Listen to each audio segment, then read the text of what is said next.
Welcome to all of you, and thank you for attending the Southwestern Rail Conference. And thank you, Peter Lakoti, for the invitation to address all of you today. It truly has been the honor of a lifetime to serve as the chairman of the House Committee on Transportation for the past 3 sessions. The House has had several special sessions through December of last year, so our normal interim schedule has been a little delayed. We're waiting to receive our interim charges from the Speaker and anticipate interim hearings later this year as we prepare for the 2025 session. While my staff and I have moved the needle and accomplished a lot in the last 5 years, there is still significant need for investments in our transportation infrastructure. The Texas population is set to almost double in 27 years by 2050. So ostensibly, that could mean we will have almost twice the number of vehicles on the roadway. Right now, over 50% of all transportation dollars go to the maintenance and preservation of the 200,000 lane miles that the state is responsible for.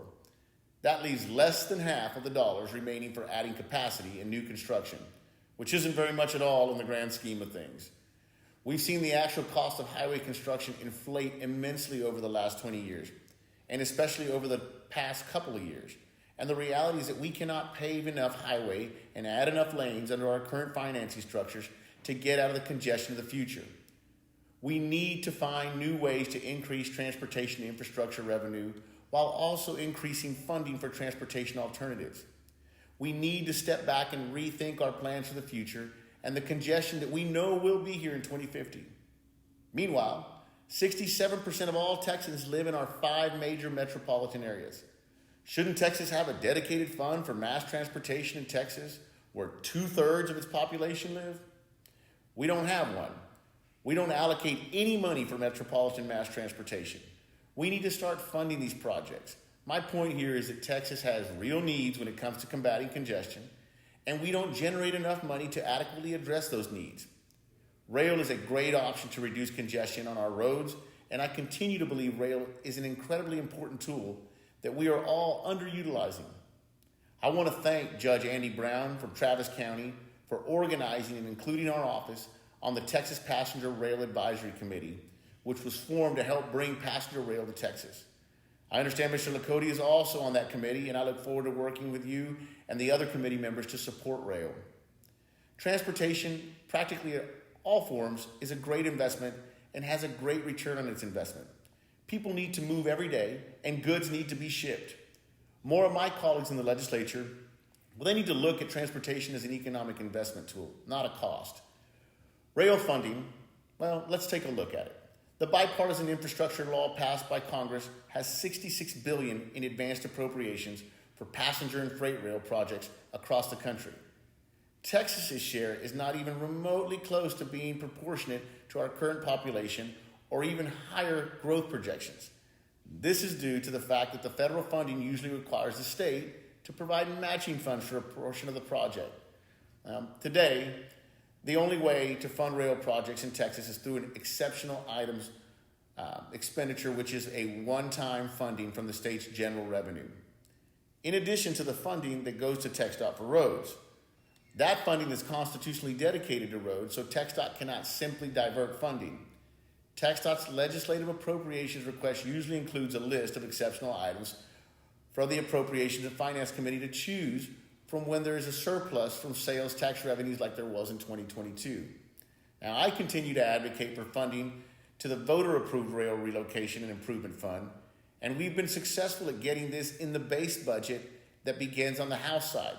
But we have a lot of work to do to convince our friends over in the Senate that rail relocation is a priority. This past session, the House tried to invest $200 million in the Texas Rail Relocation Fund and Improvement Fund.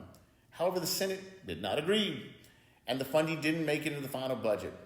But next session, we're going to try again to capitalize on that fund. However, we did successfully instruct TxDOT to conduct a railroad grade separation project study to determine the feasibility, cost, and the benefits of constructing roadway, railroad grade separation projects located in the vicinity of Lockwood Drive at Harrisburg Boulevard and Lockwood Drive at Clinton Drive in Harris County.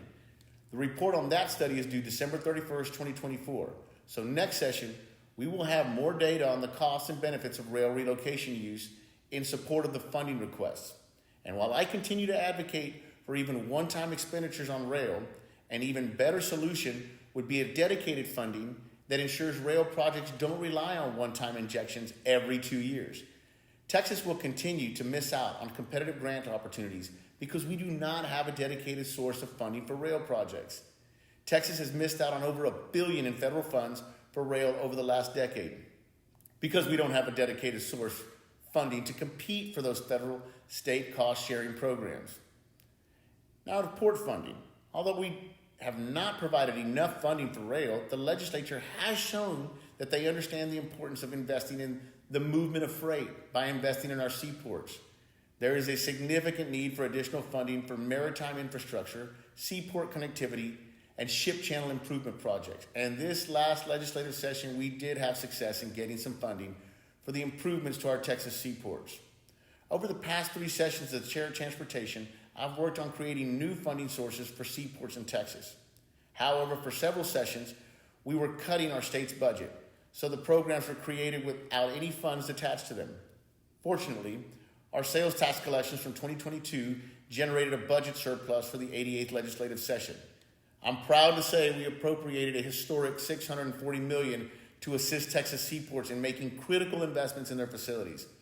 $400 million for the Ship Channel Improvement Revolving Loan Program, $200 million for the Maritime Infrastructure Program, $40 million for the port access improvements in the Seaport Connectivity Program. Our Texas seaports represent over $308 billion in trade annually, and I know these infrastructure investments will continue to grow our trade opportunities. Our seaports and our international ports are economic drivers for the state, and it's important that we have rail facilities at the ports that are efficient and can handle future growth. I'm looking forward to the reopening of the state's South Orient rail line next year and applaud TxDOT for their work with CBP to get this port reopened. In closing, there's a great opportunity for advocacy here, and that involves making sure Texas appropriators know about how important transportation investments are, and will continue to be. If there's one thing I'd suggest after this conference, is to speak to the members of the Senate Finance and the House Appropriations and teach them about how important it is to invest in transportation, including rail. I hope the federal planning grants Texas has received help bring high-speed rail to fruition in Texas. And I hope it revolutionizes rail in the state, because the truth be told, I'd like to get a high-speed rail from Austin down to the Rio Grande Valley ASAP. Thank you again for having me, and keep working the other legislators so that we can get more funding for rail, more funding for transportation infrastructure, and better movement for the people of Texas. God bless you all, and God bless Texas.